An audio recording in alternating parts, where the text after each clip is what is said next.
Hey man, I Yeah. just saw this as we were getting ready to go on that and I'm looking at this Texas Attorney General to be specific. The Texas Attorney General has something on the website about it, but it's everywhere. I'm seeing it on Fox News, I'm seeing it on ABC and all these different ones, but it's saying that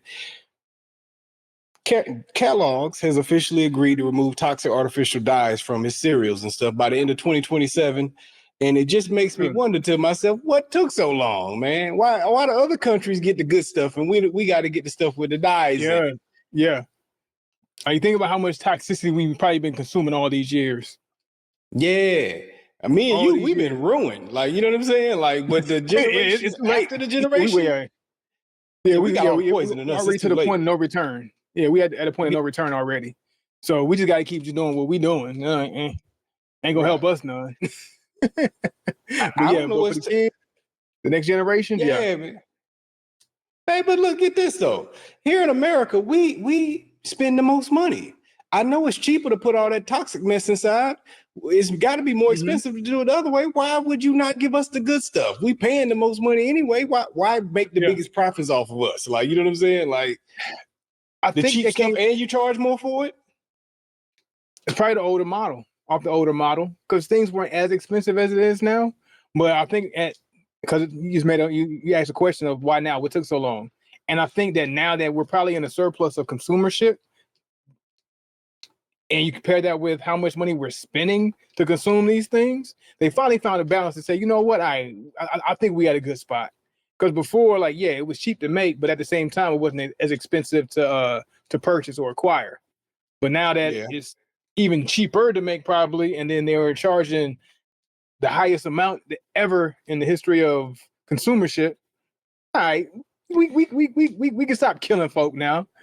We made enough. Stop killing us a long time ago, bro. Them bags been half empty for a long time. Way before inflation, the bags was half empty. Hey, look, now the bags are half empty and the boxes are smaller. Yeah. And things are inflated. So I mean, but yeah, you got a point. Yeah, bags been half empty except for them the budget bags.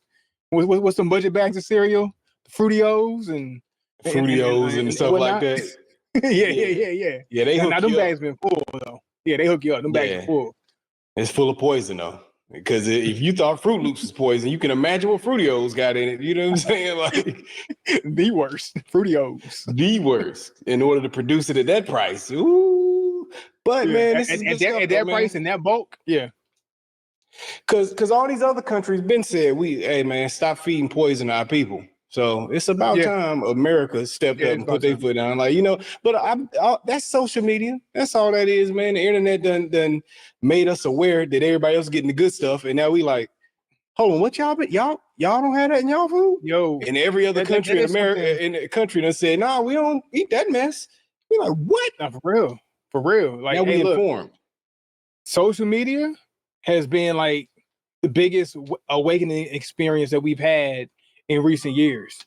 Because like with the exposure of seeing what the whole world is doing and us being able to compare the whole world to what we got, which is probably why Trump wanted to kind of control it a little bit. And he got shut down, and then he miraculously brought it back. So we kind of filter and control what kind of information can get put out.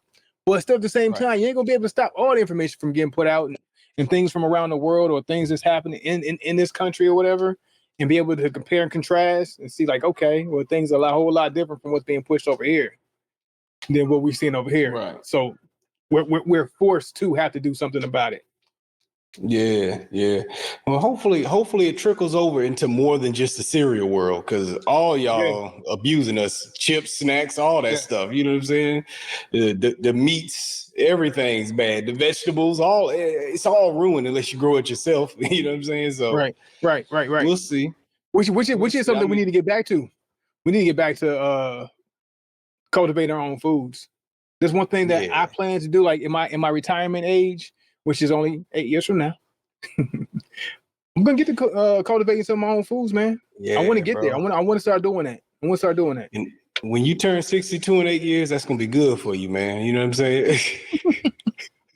50, man. 50. Come on, shit. I'm just saying.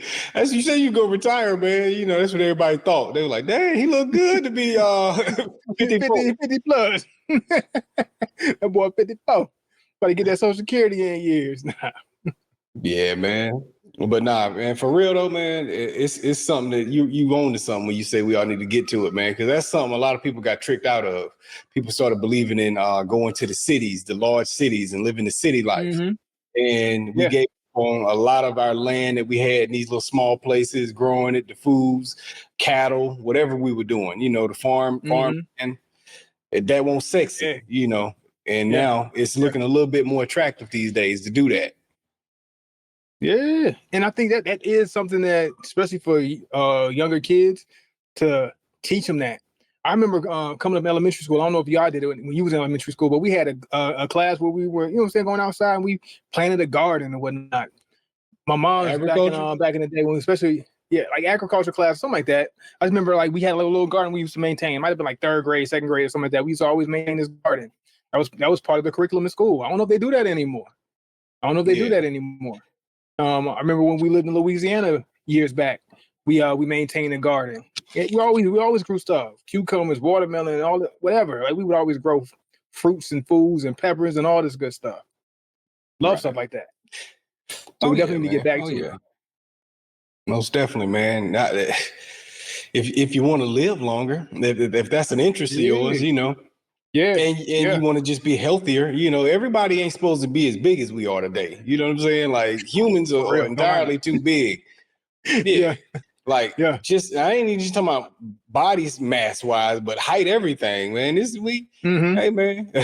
I would have been super tall back in the day. You know what I'm saying? Like I joke with my kids all the time. Like they shot out of nowhere like a few years back. I'm like, man, like why is my daughter this tall? And, like my son, like he just shot out of nowhere. He's slowing down now. I think we about the same height. I keep telling him he ain't gonna grow no more. He's 16. You ain't past me. He ain't growing no more. But at first, like when they shot up, it's like it's all them Walmart great value chicken nuggets. I fed y'all a few summers. Yeah, like filled them up with steroids. Yeah. Like, dang, hold on, wait, y'all ain't supposed to be this tall? I ain't that tall. Nah, hold on. Why is my daughter almost eye to eye with me? It's not okay. It slow you down. Man. You're 10 years old. You shouldn't be my height. Yeah, man. If you go back to the hundreds, get out the thousands. We in 2025. Go back to the hundreds. People didn't get there. Yeah. I was looking at something with the Sparta Warriors. We talk about how the Spartans were so amazing. They were the tallest people of their time, and they were the biggest. And they probably were like 5'6", 5'7", 5'8". They say they were about 5'8", 5'9" is the average Sparta. You know what I'm saying? Height, at the time, which would have been a giant for the time frame. Which made me just think to myself, I could have been like one of the, I'd have been like they prime warrior back in the day at my height. Like, you know what I'm saying? And it's just like, that's crazy. Bombardier. They'd be like, oh, you in trouble now? We bringing him out the back now. And I come out looking down on him and stuff like, well, not looking down, but just, but still. Now, hey, look, but amazing. If you go to like, when I lived in Okinawa, man, like the Okinawans, they eat a lot of fresh foods. Average height of Okinawans, it was like 5'2", 5'3". You know what I mean? Like everybody was short and mighty though. They were strong, healthy, but most of them are like, and like you go to a lot of those countries that don't have all this commercial processed foods that they consume a lot of, you'll find that their statues are relatively shorter, smaller statues. For real, man. Like when Jesus makes his triumphant return, y'all gonna be disappointed because he's gonna be about 5'2", 5'3" when he show up. Like that's the height of the time frame. Like yeah. It was normal. Like like when they talk about what's the old boy's name, King Tut or whatever. Like they say he was like 4 foot something. Ain't that what they said? Yeah, he wasn't but a teenager, right? What was he, like 12 when he died or something like that? 13 maybe? Something like that. Yeah, he probably didn't even crack 5 feet. Like, you know what I'm saying, at that point. So it is what it is, man. Like the NBA gonna be in trouble soon as they get all this food figured out in the next 15, 20 years. You know what I'm saying? It ain't gonna be as exciting. Can't get nobody over 6 foot no more. Man. Nah, they're gonna have to lower the rims, man. It's gonna be crazy. 8 foot rims. Yeah, it's gonna be 8 foot rims. When me and you die, it's gonna be 8 foot rims in the NBA. Hey, we might have a chance. Hey, I said might be able to live out that dream. I didn't say no time soon. Get close to death though. Get close to death. Like give it about. I should still be able to hoop 20 years from now. I'm gonna be out there. You dude's gonna be They way gonna too need me. fast for them knees. Just put me in the They're gonna post, be man. short and small now. Yeah, put you me in gonna the be post. tall then. You gonna be in the post. Just put me in the post. He gonna be the center at that point. I'm gonna be an old man with old man shrimp to put me in the post. Give me Yeah, that. you gonna look like Shaq out there. Shoot. But anyway, man, shout out to whoever made that decision, man, or whoever got that approved, and shout out to Kellogg's for agreeing to it. That's a big company, so hopefully they lead the charge with that, man. You know, all the ones beneath. And then I'm pretty sure Kellogg got way more than just cereal that they can get their hands in pots and start changing things. So probably an umbrella for a lot of other companies and start forcing the other companies that's under them to start following suit.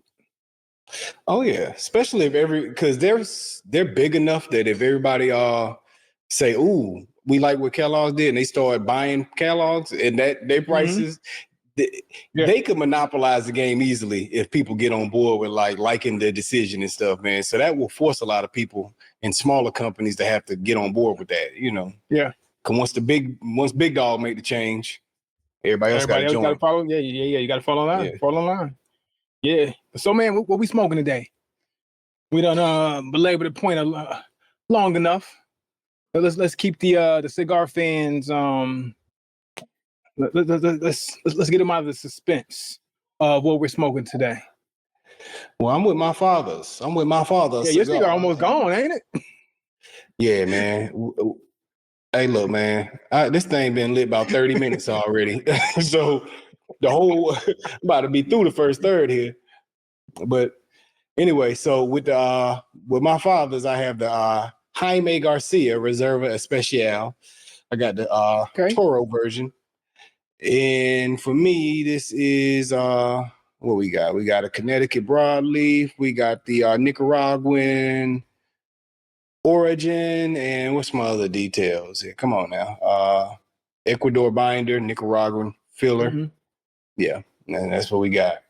Okay, a little Ecuador looking, little Nicaraguan. I like it. Yeah. And then the namesake, Jaime Garcia. Gotta love my father. Man. Definitely top 5 brands.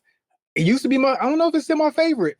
I don't know if my father's, man, was my number 1 top cigar line for a very long time. And I think this year it might slip to number 2 or 3. Last year? Number 2 or 3. Last year. This year or last year? No, it was still number 1 for you last year? Last year. Not the cigar, like the number 1 cigar, but cigar brand. Just line. Oh, okay. Yeah, the line. I would have thought put some pressure on my father's last year. No, that's what I'm saying. That's what I'm saying, 2 or 3. Because Oliva Placencia fighting for that 1 and 2 spot right now. But my father, they got a lot of love in my heart for what they do. So you still in there. So I like to see it. Okay. But when I'm over here smoking, man, you know, I keep talking about Oliva. I keep shouting them out with good reason. Because every time I smoke it, I'm like, you ain't let me down yet. I'm waiting for them to let me down. And they just will not let me down. So wasn't my aim today to delve deeper into their cigar line to find out what else they have, which I should be, because I want to find some more that's going to solidify Oliva if they're going to take that 1 or 2 spot, more than just one main cigar that's just up there for me, and then a few other great ones that are just right in that nice realm that I enjoy, and then that 1V that's just way up there. We find out what else they got. So of course, this one stuck out to me. It's the Oliva Master Blends 3. So I don't know the history of the Master Blends. If there was a 1 or 2 before it, have no idea. So Oliva or Oliva fans, if y'all know more about it, let me know. I'm willing to be educated. But what I have is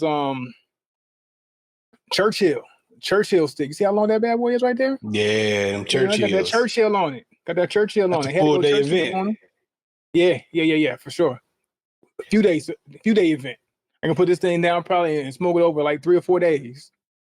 Hey, I think I know why Winston liked them long like that, because he'd had these long meetings and whatnot. He needed to have a cigar that lasted for about 4 hours, 4 or 5 hours while he was getting his day in. You know what I'm saying? Yeah. So shout out to Winston, man. Shout out to Churchill. and these Churchill cigars, nice long sticks.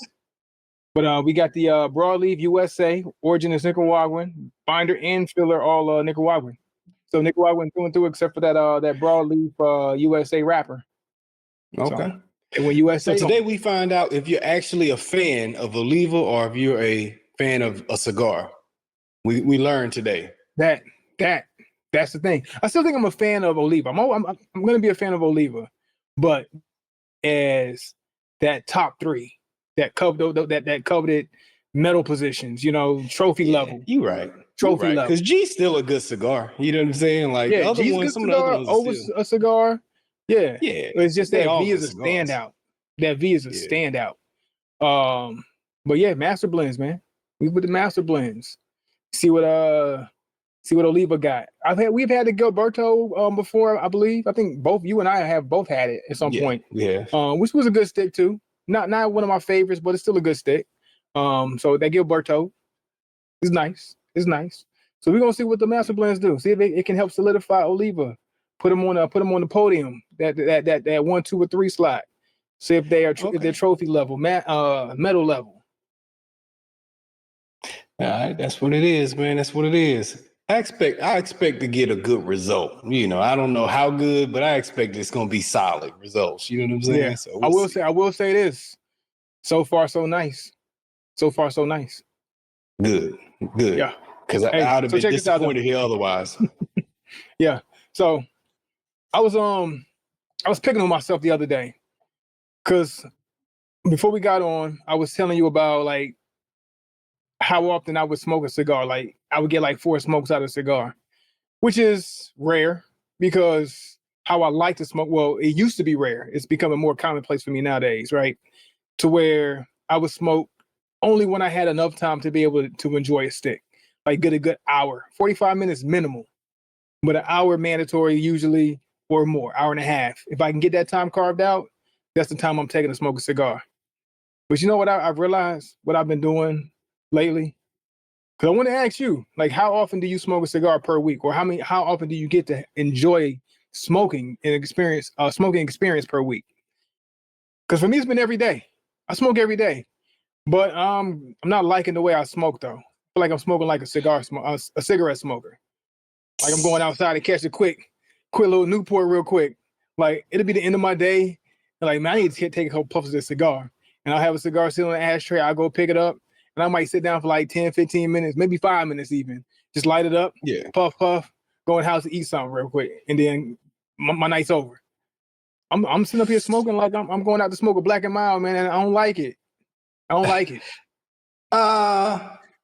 You know what though? I smoke like that too though. You know what I'm saying? So I'll probably smoke about 4 days a week. 4 days a week. But 20 minutes, you know what I'm saying? Probably about 20 minutes.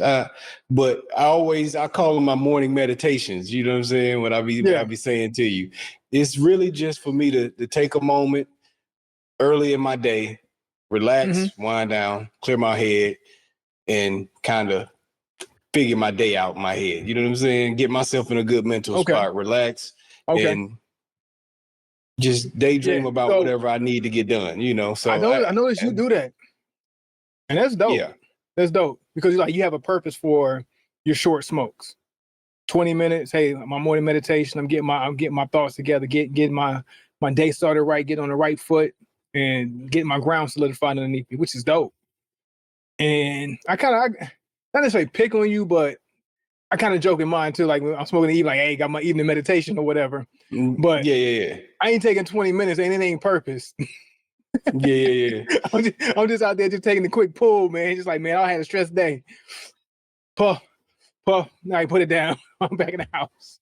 Well, you gotta fix your intentions in if that's the case. Yeah. I need to start doing that. I need to start fixing my purpose for my short pulls. Like actually taking that evening, taking that moment and be like, you know what? I let's be intentional. Yeah. Cause even if it is 10, 15 minutes, you can take in that 10, 15 minutes to actually be like, I'm gonna take this moment to clear all of this, cleanse myself. You know what I'm saying? From everything I went through today, what went right, what went wrong, and what needs to be done tomorrow. Because you know, you say you think about your following day the night before. So even in them 10, 15 minutes, you can do that. You know what I'm saying? Like, all right, today was rough. Now in this moment, I let go of it. None of this is happening right now. So I let go of it in this moment and we just reflect and move forward, you know. Mm-hmm. And you can do that, bro.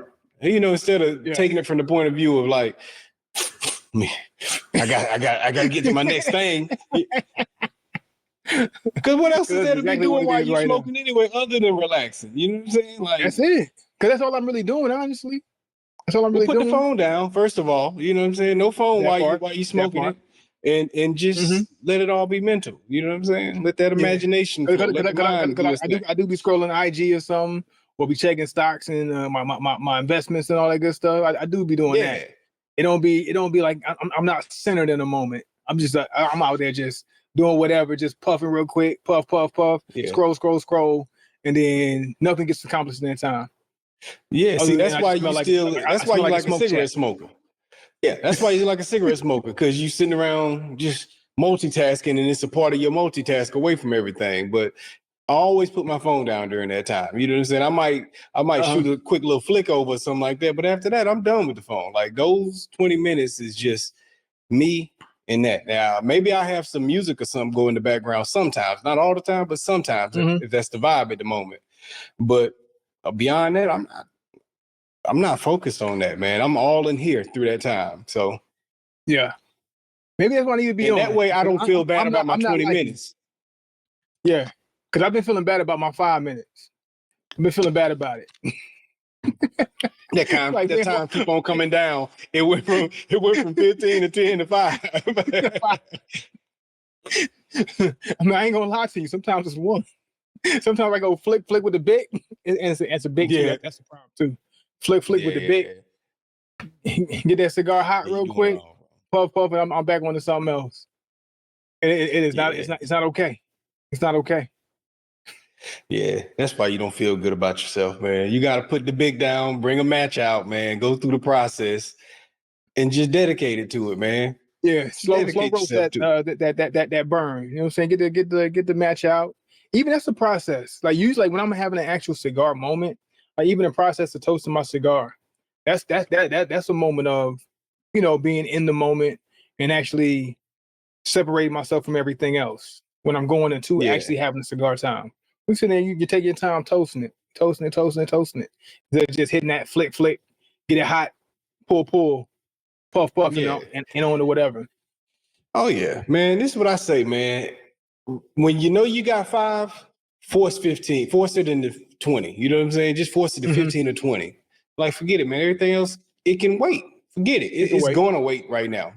I'm going to take these 15, 20 minutes, and then I'm going to walk back in that door and deal with whatever I got to deal with. You know what I'm saying? But for now, don't bug me for these 15, 20 minutes, man. Like, because in the course of a day, that is 15, 20 minutes is this, and it go by like that. You know what I'm saying? Yeah. I'm just going to clear my head for 15, 20 minutes, and everybody owes me that. I think you can squeeze another 15 out of your day, man. You know, even if it sets you back. I know you one of them people that like you're very structured. I'm calculating time like clockwork, literally, pun intended.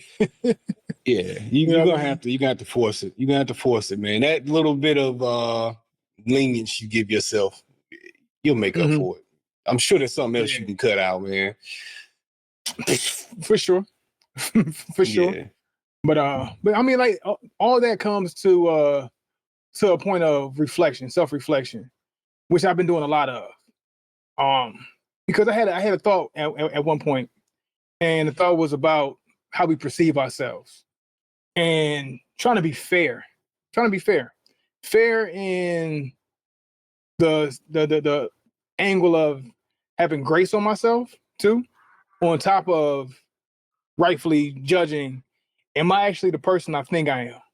Like how I see myself, is it actually what's being projected out, or is that how people are actually receiving me and how they look at me, or how I'm coming off? And even then, like understand, like, man, I'm tripping with these cigar smokes.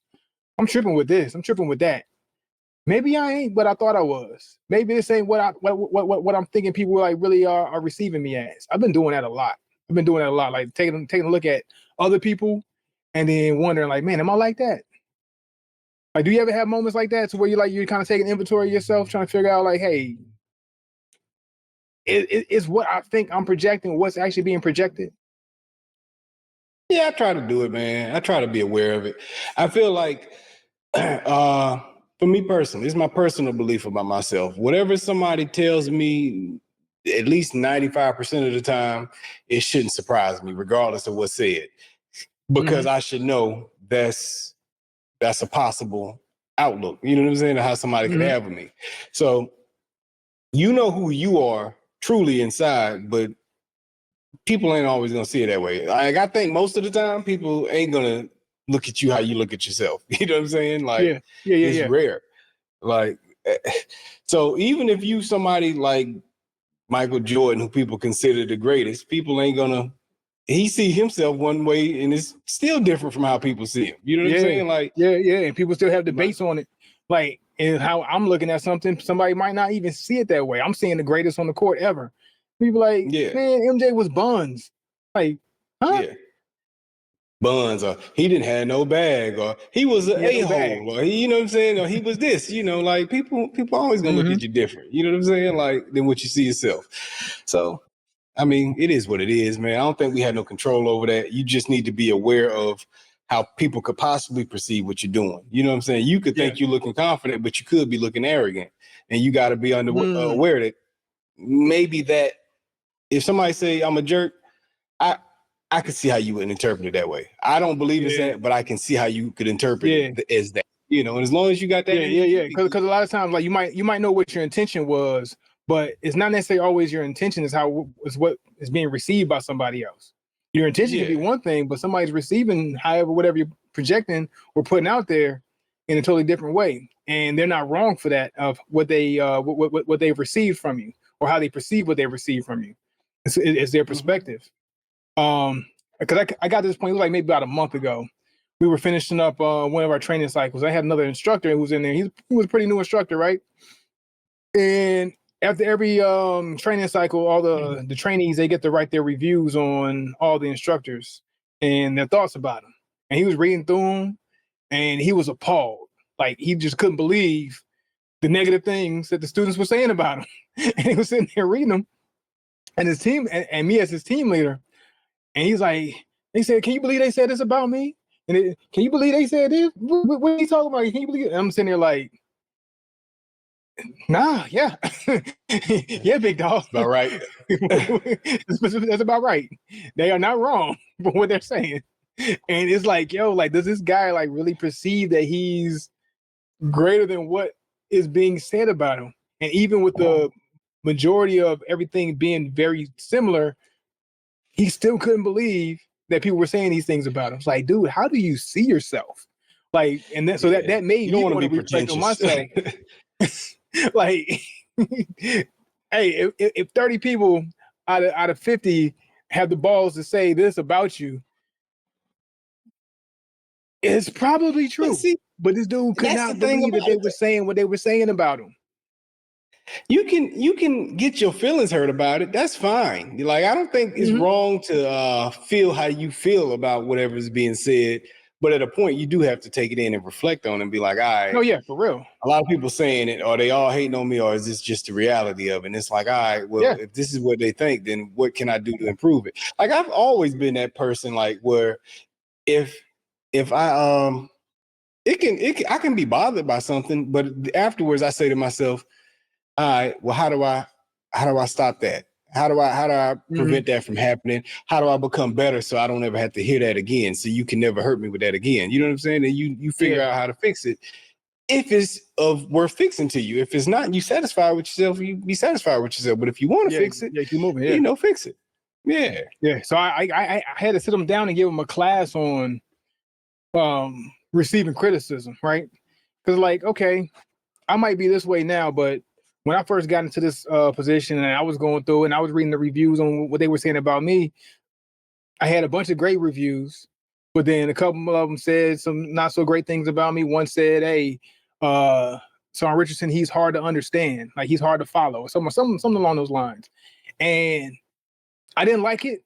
I'm like, nah, ain't no way. Like everybody else said these great things about me, but this guy said I'm hard to follow. I'm hard to understand.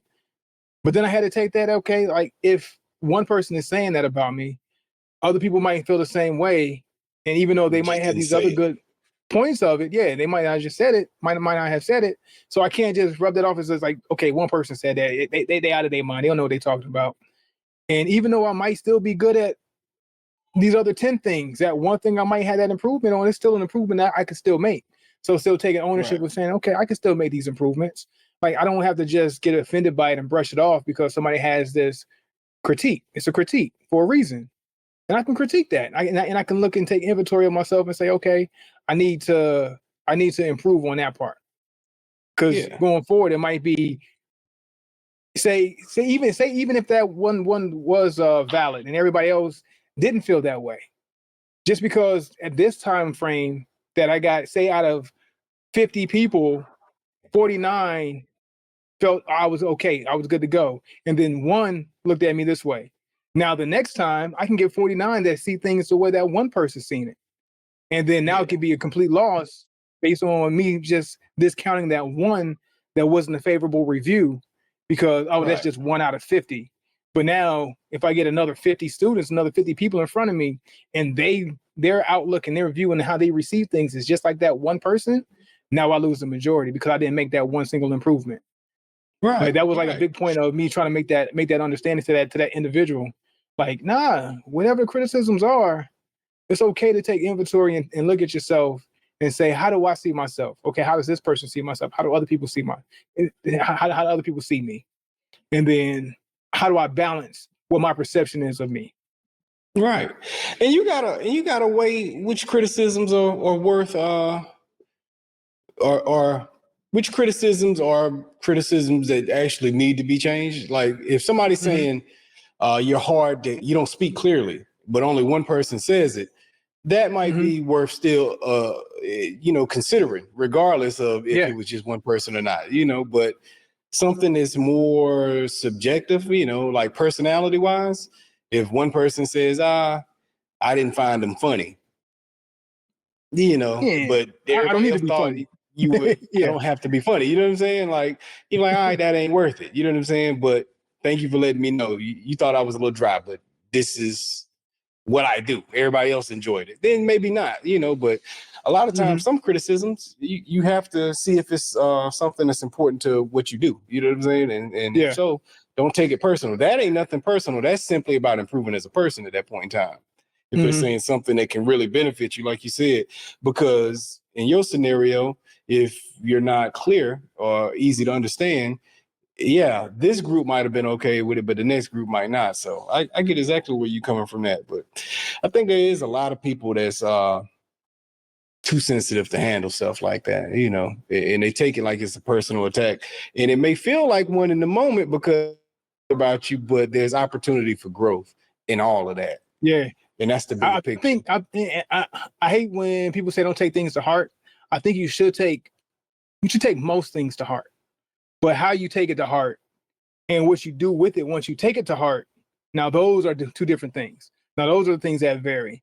Like take things to heart, but don't take it hard, or like don't make it to a point to where it degrades your ability to make improvements or adjustments on things. Take it to heart so you can decipher what needs to happen with that information.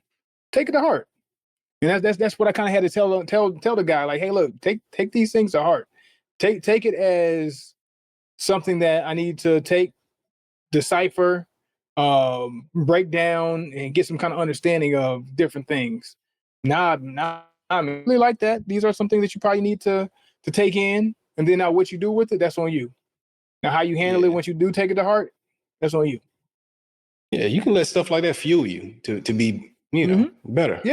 Much Yeah. better, as a person, because at the end of the day, it sounds like it's his job. So these are the criticisms that will make you better at this job. If you're going to do the job, this is important to know. It might hurt to hear, but this is important to Yeah, know. because sorry, And big if you dog, do it you got right, this you for won't 3 hear it years. next time.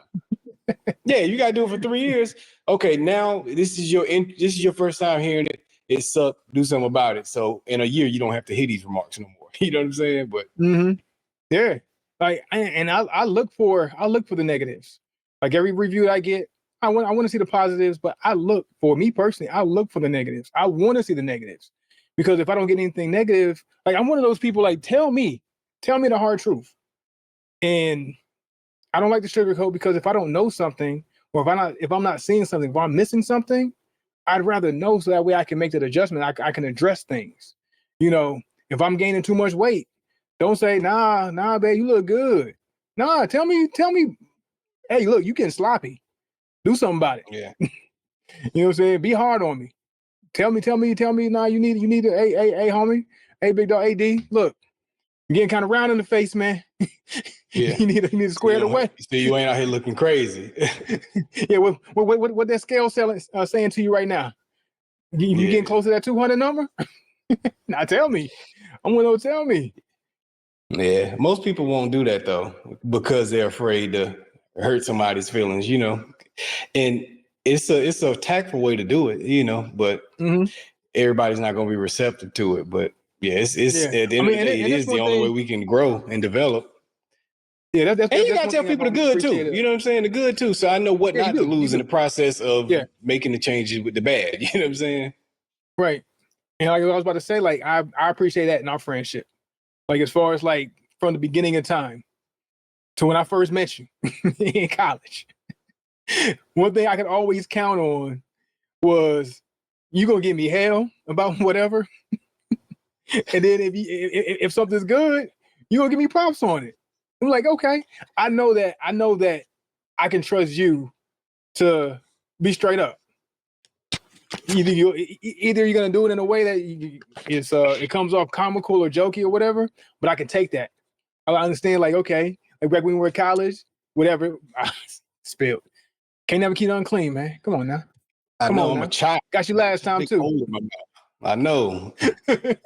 I'm sorry. No, but like, no. You good. But that's something that I could always count on. Like I always knew that, especially like in our friend group, that hey, we were gonna give each other a hard time. And if I did get a hard time out of something, I knew, okay, legit, I'm on to something. We good. Even like whether it was music or how somebody dressed or whatever was going on. If I don't get hard feedback, I'm on to something. Yeah, for real. Right. You're right. Oh, they didn't clown me on this one. Okay. Yeah, they like that. We good. And then if I got like an actual like props out of something, like, okay, all right, we actually did something. We own something. They really like that when they actually acknowledge it's good. Yeah. So like I think that friendship is important, like that people are straight up with each other. Because too many times you see people like if they're down on something, they rather see their friend down on something too. So that way it makes them feel better in the state that they're in. But it makes us better at whatever it is that we're trying to accomplish in life. If I'm trying to see the best out of you and you're trying to see the best out of me, then we keep it real with each other. Be like, hey, look, hey, accountability. Nah, dog, that ain't it. That ain't it. Even though it might suck. You're like, hey, what you think about that? You're like, hold on, what you trying to say? And then like I've even been programmed to think that, hey, whatever you said to me was gonna be something negative. So like nah, dog, I ain't trying to insult you or whatever. I'm just saying, like, yeah. Hold on, what you trying to say? Hold up. You sure about that? You sure? Yeah, but that's just come from being real with each other. I say what? Yeah. We were pretty rough in them days, man. But that was important though. I appreciate it now. Like looking at it now, like it was tough in our youth as we were, you know what I'm saying, young and trying to figure things out. And then some of our other friends, we might have had hard moments with each other. But at the same time, looking back at it now, like I'm glad we were that way with each other. Because to me, I feel like it fueled the best out of each other. I feel like it fueled the best. All right. Back to the drawing board on whatever it is. Even if it's just a fit, an outfit. If you come out looking crazy, we's gonna say something about it. We're gonna say something about it. Yeah, it really truly was all in love because we all had love for one another. So we won't really trying to. It was we probably all got our feelings hurt at points, but it was not with the intention of being hurtful as much as making light of something that you need to improve on. You know what I'm saying? Like that was the technique. But I'm gonna tell you the truth, man. You know, Demo got on me back when we were roommates together. This was in Georgia, and it always stuck with me. One day we having a conversation. He's like, "Dog, you an asshole." Like, and I was like, but he wasn't saying it to me about something I said to him, but it was a conversation he was listening to me have with other people. He just was cracking up laughing. But for some reason that day it didn't sit well with me when he said it. Like, what you mean? I really wanted him to explain it. He was like, nah, man. He was like, never change who you are. It's you gonna make a great boss with that, but at the same time, everybody ain't gonna be receptive to it. And he was trying to explain it to me. He was just like, nah, man, you tell people what they need to hear. It was just, but you can be blunt sometimes with it, you know, and it was just like, I didn't understand it at that age, you know, and I was like, well, my intention ain't to be one. So I don't want to be that. Like, why are you calling me that? Like, but he was like, no, it's a good thing. Don't change it. He was like, it may not help you at this stage of life, but it is what people need. And you should be that. But needless to say, I tried to slowly make improvements on that because at that stage of life, I was unaware. Now, today, I understand what he means by it, you know, so I try to be less blunt with certain things. Yeah. And you trying to figure out a way to have tact now. Yeah. I try to find tact now because I understood what he mean now. It took me a long time to get what he meant by that, though. But now I'm like, okay, yeah, you got to have tact with it, you know, because for me, I felt like I could take what I was given. If you give it back to me the way that I'm giving it, it's fine. It's fair game because it's what we, like you said, that's what we were doing at the time, you know. But then it started to hit me. Maybe it ain't right. Everybody can't handle it, you know. So from there, I started trying to make the shift in it. And at this point, I ain't saying I'm perfect. You know, sometimes you get comfortable and stuff slides out before you register that you were saying what you were saying. Like, it's already out there. Yeah, let me recalibrate that and bring it back a little more polite. But for the most part, you know, I try to catch it, man. Nobody wants to be a jerk. You know what I'm saying? But not all the time. But you still want to be able to help people, though. Yeah. So I mean, but that's what the world needs. That's what the world needs. Like, we need more people to be honest with each other, more people to tell people the hard truths, and not only the negative parts, but the good parts. Hey, look, if somebody's doing good, congratulate them, applaud them. Hey, tell them, hey, look, I see that you're doing great. I see that you're on to something. You know, like we had a fun way of doing it in a way when we were younger, and even now to this day. But like I said, like I'll even use you, and I used to use our crew as a barometer of some sort to say, hey, look, if I get clown, okay, I know like they might be trying to hurt my feelings. They might be, but I know it comes from a good place. So, like, because I know the hurt feeling part. Sometimes it's intentional because that's good. Like, I'm not saying everybody has to be like that. It worked for me because I was able to know how to fine tune it for myself to make it work for me. But like, hey, look, you trying to hurt somebody's feelings so you can get the message across that, nah, homie, that ain't it. Whatever it is you're doing in life, that ain't it. That ain't it. Yeah. You know, I remember I was having a hard time in life. It was like back in our early 20s, like maybe mid to early 20s, and I had to text you something, and you came off like, dude, you ain't give me no kind of sympathy. So what that made me do was like, hold on, all right, well, shoot, I ain't getting no sympathy. I guess I need to get better. It's like just fix it now. Do you remember the example? I don't want to say it. I don't want to say it. Maybe we'll talk about it after the show, but we'll have to talk. It's one of those. we'll talk about it after the show. But I'm looking for some sympathy. Like, all right, this is my friend. All right, you gonna give me some sympathy. And you just made me feel like no sympathy. Right. Nothing. It was just. Is this crickets. Post tens or pre-tens?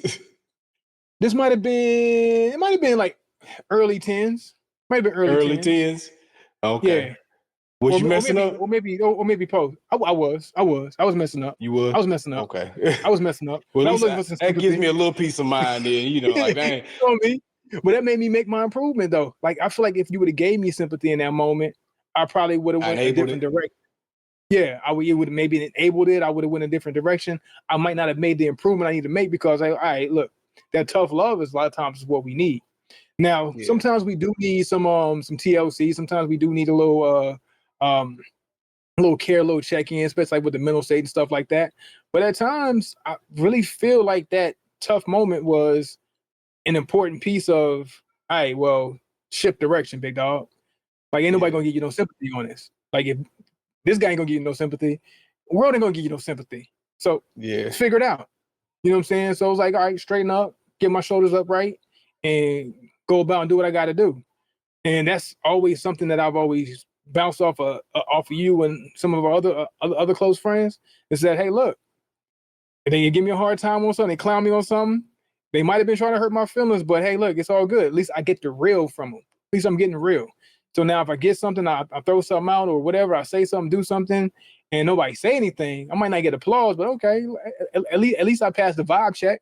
We good. Yeah. Now if I do something now, like, oh, yo, you get a little bit of props about something, then I know that it's genuinely a good thing, because we're not always just throwing props at each other for just, it's what you're supposed to do.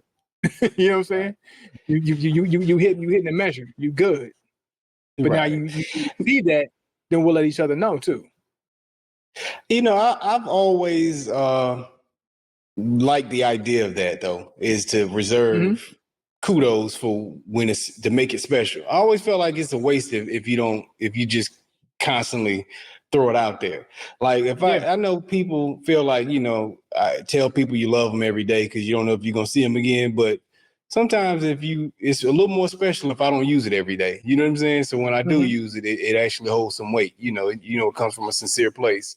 But I'm kind of that line of thinking, and so that's a lot of why I am that like that. Where it's just like I'll save it for when it's special. You know what I'm saying? Instead of just making it. There are times where I could give credit. You know what I'm saying, and give props, but why use it this time? You know what I'm saying? Maybe when it feels like they may need it a little more, let me save it for that, or when it's a little more of a big moment. You know what I'm saying? Like, so with these cigars, you talked about last week, how we give out a lot of fours. Maybe we're too frivolous with the fours. You know what I'm saying? Maybe it should be saved for when it's a big moment, not necessarily stuff that's above average. You know what I'm saying? You look for greatness and then you say, hey, that's great, versus saying because that's going to water down. It's going to water down the really great. Like the ones that are really great, or the things that are really great, it's going to water, or the moments that are really great, it's going to water down the impact. Yeah, because I don't know how to let you know, hey, I said that was great, but this is great. You know what I'm saying? And it's just kind of like you don't really know how to judge it. But that's my take on it. Everybody don't see it that way, man. I'm gonna be honest with you. Sometimes I hear some of these stories from that time frame you talking, and they be kind of hard for me to listen to sometimes. Like my old roommate, man, from freshman year, man. Me and him still keep in contact here and there. And sometimes an old story will come up, and I'll be like, I said that, like, because he remembers everything, and I don't remember. And me today doesn't have the same mindset that me then had. Of course. And so, with that being said, some of that stuff, I get where I was coming from. Today, me understands back then me, but it's just like, ooh, man, I wish you wouldn't have. I hate I did it that way. You know what I'm saying? But it is what it is. It was just, it was, to me, I look at it as it's just a juvenile way of handling things in a way that, in things that needed to be handled the way they need to be handled. Like some of the things you might have said, like we talked about just a minute ago, the tact behind it, like the importance of making sure that, hey, look, whatever the information that's being put out is straight up information. It might hurt some people's feelings, but it's just the juvenile portion of not really understanding how to say the things that you mean to say, or how to package it. And that comes with time, age, and maturity. Or even understanding that I needed to. That's really the biggest part. A lot of times, I need to say it, or need to do it, or whatever. Because they say you know better, you knew better, you do better. You know? Better. Yeah. And then, but then at the same time, on the flip side of that, there's some times where you probably did need to say it, but it's just, how did you say it? How did you go about doing it? Yeah. Well, for me, I want people to win. You know what I'm saying? I want people to win. When I do find myself not giving somebody something I need to give, like, because I find myself at this age now, especially with people I have less strong relationships with, where Mhm. I'll just lie to them sometimes, and I feel like crap afterwards. Like, damn, Yeah. I should have helped them, Nah, but I you just gotta keep gave it them a real lie. with folks. Like, Yeah, you yeah, got to keep it real with folks, and I thoroughly feel that way. And sometimes that is hard on the person who needs to relay that information. But then that's up to you to go back to the drawing board and figure out, how do I say it to this person? I love this person. I want to see him win, but at the same time, I don't want to say the thing to him in a way that it's going to make him, it's going to break him, right? Because not yeah, everybody has that thing in them that I had in that moment where, hey, I was looking for some sympathy from you. I didn't get that sympathy. yeah, If I wasn't built in a certain kind of way, maybe that would have broke me. But I was built in yeah, a certain kind of way thanks to how my upbringing and how my brothers treated me and how my dad raised me, and the things my mom instilled in me, and then just the environment of life, that I had a certain resilience to say, okay, I'm gonna take that moment and I'm gonna shift based on what I received from you. Like that's all on that portion of it is on me. How I took that to heart and what I decided to do with it. right, Not everybody's going to do that, and then that's for the person on the other end who's projecting whatever hard truths it is to the person, to figure out, how is somebody going to take this. Is this going to be something that's going to break somebody, or is it going to be something that's going to fuel somebody? I don't know which type of person, and then you'll learn the type of people that you can do that with. Like, it could be a spouse, a child. You got 2 or 3 children. One might be able to receive something a little bit more direct. Some might be able to receive it in a roundabout way. Like, your 2 children might receive things a little differently, from yeah, one method to another. But at the same time, still the root of everything is should still be the same. Of, I'm being honest with you. right. Now, how And do I what display the honesty? It's gonna be different. I think now that I'm older, I'm at a point where I don't want and it was the same as a young person. I ain't never really want nobody to dislike me. Nobody wants to be disliked. You know what I'm saying? At the end of the day, you're Right. not trying to go out and be hated. But today, more so now, I'm like, is this my place to have this conversation? I'll have that thought now, versus back Mm-hmm. then, it was more so a thought like, well, you need to I don't care how you feel about it. This is the truth. Mm-hmm. That's how it was at one point in time. I don't care how you feel about it afterwards. You shouldn't hate Yeah. me. I'm telling you what you need to know. This is the True. truth, Yeah. and Yeah. Yeah. Yeah. Yeah.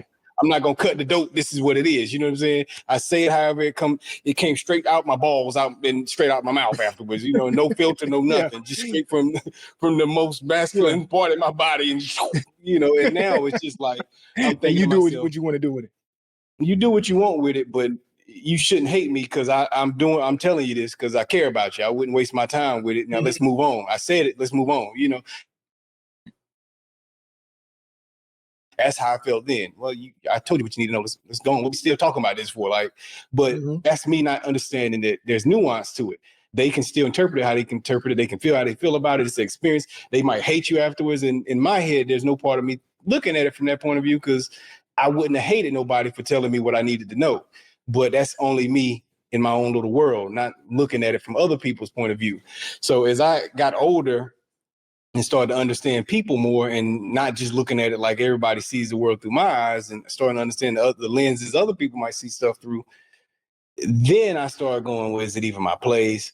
I really, the older I get, I don't want no beef with nobody. I don't want nobody hating me. I have less fight, Yeah. what I'm saying, for stuff like that. Yeah. And it's just like, I'll mess around and tell somebody a lie now. And it's just like, it'll just bother me for the rest of the day. I lied to them. Like, should have said something, but it ain't my place. They'll Mm-hmm. figure it out. They on their own. You know what I'm saying? And now I'm just like, I ain't worried about people no more. That I don't have strong relationships with anyway. Put it that way. Yeah. Yeah. Yeah. I Yeah. got just a Yeah. general one. It's like, go figure it out, man. I'll be nice to you. I'll say the nice thing. But that don't help nobody. Like, you know what I'm saying? It Yeah. just Yeah. Yeah. helps me Yeah. not be hated. Like, yeah, so be it. Nah, I feel you. I feel you on that. I Anyway, mean, long story I short, feel stay like, self-aware.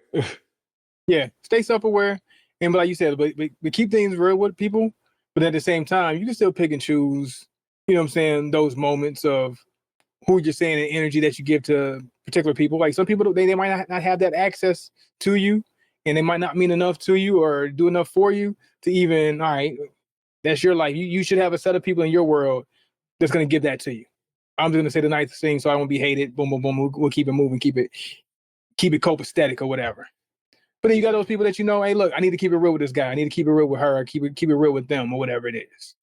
So It's all energy based as well. I'll give somebody a drop. I'll be like, I'll give them all 95% fluff, and then I'll just sprinkle one little thing in there, and afterwards I'll be like, I hope they get that. Like, because enough to keep your conscience clear. Yeah, enough to keep your conscience clear. Yeah. Yeah. But all right, man. But that's the crux of everything. Is just, hey, think about how you look at yourself, and then at the same time, what you gonna do about it? You gonna make the improvements, or you gonna let it break you? And that's who we are. No more 5-minute pulls off my stick. Take some reflection time. Let's do things right. Man. Take some reflection time, man. But man, let's go ahead and get into these reviews, man. I'm gonna kick it off. Yeah, let's reflect on these cigars. Let's do, because I want to find out if you're a fan of Oliva or if you're a fan of a V. So with that being said, I'm gonna jump it off with this Jaime Garcia Reserva Especial Toro. This cigar here has had a good draw on it. Seems like it's got good construction, everything. Well, not great construction, pretty solid construction. My burn has been inconsistent throughout this entire thing. I've been noticing that every time I get it even, it goes uneven again. But with that being said, got a little pepper on it, got a little coffee notes. I got some it's got some oiliness to it, which is a good thing. I haven't noticed that on a cigar in a while, where it stood out to me that it was oily. So, they have it on it, but this one kind of jumped out where I noticed it. It got a little bit of cedar, some earthiness to it, with some of those tobacco notes that I'm picking up on. And overall, I think that's the gist of what I pretty much picked up on it as far as tasting notes. I have got to this point in this cigar, and I want to showcase this burn I was complaining about. There you go, right there, just so you see it. Yeah, it's looking like me right now. Yeah, so I will hold it against that a little bit, but overall, an enjoyable cigar. Everything blended well. I like the way everything blended, and it gave me a lot of the stuff that I like in a cigar. So, we just had the conversation about being tough on cigars, but I still feel guilty not doing it. So it's still going to reach the 4s. 1 to 5. I'm going to just give it a 4 even on this particular cigar, man. Okay. All right. I wonder if you didn't say that, would you go over a 4? Would have been a 4.3. But you ain't got to confess anything. Probably would have went a 4.2. Yeah, but I'm gonna bring it on down to a 4.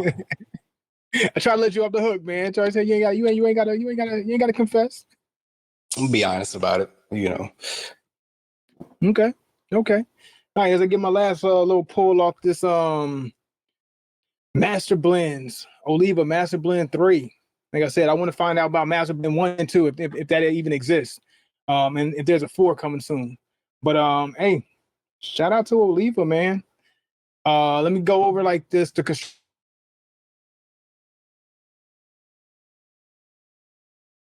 Cracked at the end, and I don't think that was any part of how it left Oliva's factories and warehouses or whatever. I feel like my humidor let the cigar down with the cracks at the end, but strong recovery as my burn did progress. Got a little digit right there. It's okay. That's a me thing. User error. But like I said, it recovered well on how it burned down how the stick burned, even with that crack at the very end. The draw was nice. The initial flavors I got from it was just a nice, good woody flavor. Not real strong tobacco or any coffee bean in the very beginning. It was just a smooth introduction to just this wooden type of smoke. Really, really dry, but nice and smooth. So a light introduction to the cigar, which is, we see a lot of cigars, they'll throw a bunch of pepper in the beginning and real harsh in the beginning of how it smokes. I say this one, if you're looking for a car to take off and go with 0 to 60 and hit you in like 2 or 3 seconds, it ain't going to do that, right? This is an ease into it. So you're taking off in a chariot, in my opinion. So it's a nice, smooth ride into the acceleration. Once it got going, I got some aromas like some oak and maple in the aroma, which is really nice. It was really pleasant. As far as what I tasted, maybe a little bit of molasses, some coffee bean did come out, like maybe some light espresso, coffee bean, also earth and tobacco, natural tobacco notes that also accompanied it. As far as when you said oily, that kind of made me look at my cigar and say, okay. Actually, while I was smoking this, was giving me kind of a Padron feel. And I want to look up the Padron wrappers and see if they use that similar type of wrapper, because that's kind of what it kind of reminded me of. Those really, really dry Padron wrappers. And I think that's what that early woody kind of vibe that I was getting came from, was that the wrapper, that really, really dry wrapper that I have. Really nice smoke, man. Really nice smoke. If I had to liken it to any other Olivas, it reminds me of that G a little bit, but better. I think kind of like a G, but with some extra oomph of just niceness. Really, really blended very, very well. Nothing was too over the top with any peaks. Everything was nice, straight, narrowed, easy blend. You can taste, you can tell the notes fairly easily. Things stuck out, but didn't overpower anything. Just gave me a nice ride to where I'm at right now. Not as good as the V, not as good as that Milano. It's not there. It's not there. But if I had to say there was a second best Oliva stick, this might be it. This might be the second best one. So this has stamped and solidified my love for Oliva, to say they do have a little bit more tricks up their sleeve, other than that one trick pony that we might have, not saying one trick pony, but I guess that straightforward lineup that they have, that they do have some things that are solid within their smoke. Of course, their line is phenomenal across the board, very consistent, but they do have some top-notch sticks that are standouts. And this is nothing short of a standout. So to give this a rate out of 5, I'm going to go with a straight 4, not straight 4, but a 4.4. I'm butchering this rating. So out of 5, we're going to say a 4.4 for this Master Blends 3. Oh, it's definitely a pickup. Yeah, it's not a V, but this is something that you see it in the humidor. For me, I'm going to say Master Blends. I'll take one. I'll take one. Hey, that's a fantastic score. 4. Yeah. Okay. And the price point in comparison to the Milano V, I don't know about your humidors, but mine are like around like 19 to 20 bucks for the Milano V. This one price point around 17 bucks. So right there in the same class, a little bit less, and it'll give you a similar experience of niceness. It's the E-class. There you go. It's the E-class. AMG though. With AMG class. Okay. E53.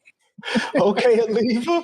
That's what I'm talking about, man. All right. I'm glad to hear that, man, because anything else would have been disappointing, man, because I really didn't want to hear you be like, maybe I'm not an Oliva fan, but I can depend on the V Milano. No. The V is not carrying. The V is not carrying it on its own. It's a solid number 2. You know what I'm saying? It's Klay Thompson to Steph Curry. It's the Kyrie to LeBron. It's however, I'm not gonna say Pippen to Jordan. I'm not gonna do that. But it's the Dumars to Isaiah. It ain't that much separation. but yeah, it's a nice number 2. It's a nice 1-2 punch. Cool, man. Good stuff, man. Good stuff. Hey, well, that's it for this week's episode of the Cigars and Everything Else podcast, man. You guys, man, stay self-aware and keep them cigars up really high. We out. Yes, sir.